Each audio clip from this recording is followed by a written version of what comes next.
震度2。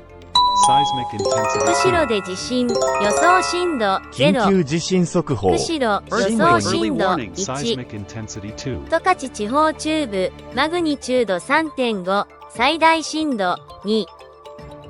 釧路地方中南部、マグニチュード 4.1。第4波受震。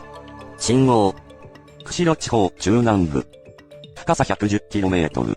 現在地の予想震度。マグニチュード 4.2。猶予時間は120秒以上。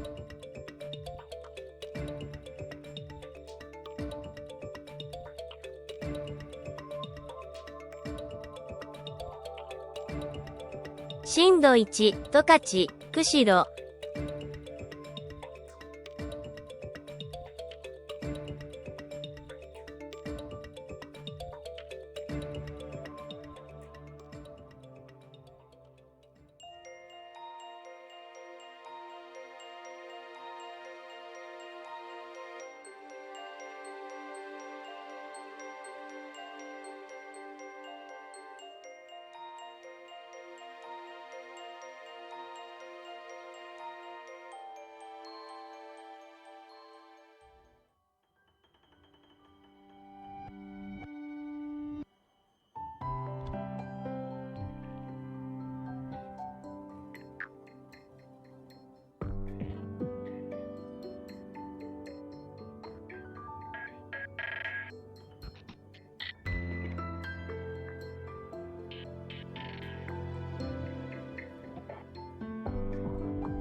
東京23区付近に S 波が到達します。最大震度1の地震が発生しました。